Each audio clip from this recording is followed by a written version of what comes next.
ṣe sẹ́ni tó lè fọwọ́ bo ògo òòrùn ni wọn kò lè dí ADC lọ́nà o.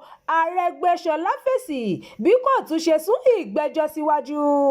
Ọ̀gbẹ́ni Rauf Aregbesola, akọ̀wé àpapọ̀ fún ẹgbẹ́ òṣèlú African Democratic Congress ADC, ti sọ pé kò sóhun tó lè yí ẹgbẹ́ náà kúrò lójú ọ̀nà tó ń tọ̀. Bẹ́ẹ̀ ni kinní kan kò lè ṣẹlẹ̀ tí yóò wá fi re ADC láyé bí kò ṣe sẹ́ni tó lè fọwọ́ bo ògo òòrùn láti máa tàn.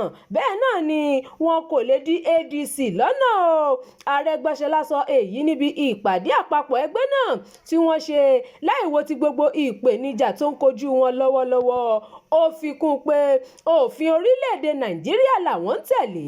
Àwọn kò sì lè gbà káwọn èèyàn tí ò kójú òṣùwọ̀n máa gbilẹ̀ ní Nàìjíríà. Ìjọba náà ṣèlérí ìrètí ògo lọ́dún 4 sẹ́yìn. Ọdún 3 ti pé báyìí. Èrí kan náà sáà ni àwọn ọmọ Nàìjíríà yẹ kí wọ́n rí èsì. Ojúṣe tiwa ni láti rí i pé àkóyawọ́ wáyé. Bẹ́ẹ̀ ni Aregbesola wí bí ìpàdé àpapọ̀ náà ṣe ń gbéra sọ. Àwọn àgbààgbà ẹgbẹ́ náà bíi David Mark, Dino Melaye àti Rotimi Amechi wà níbi ìpàdé ọ̀hún, títí kan Rabiu Kwasonso àti Peter Obi pẹ̀lú àwọn alẹ́nulọ́rọ̀ gbogbo. Ẹ̀wẹ̀, ìgbẹ́jọ́ àwọn olórí ADC tó yẹ kó wáyé lónìí ni wọ́n ti sún síwájú nílé ẹjọ́ tó ga jùlọ.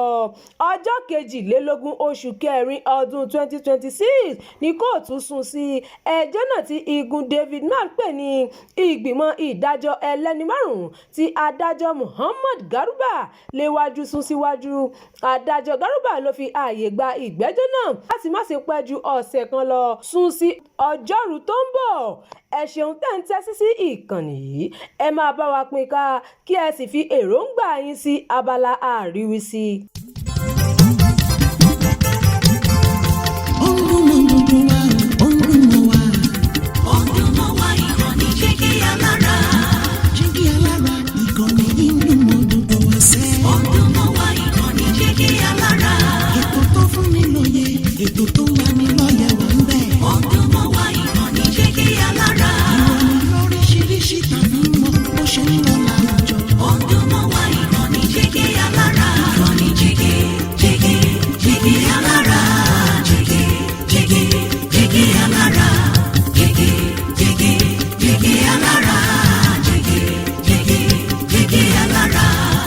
Ìkànnì Jígí Alára 24, bàbá gbogbo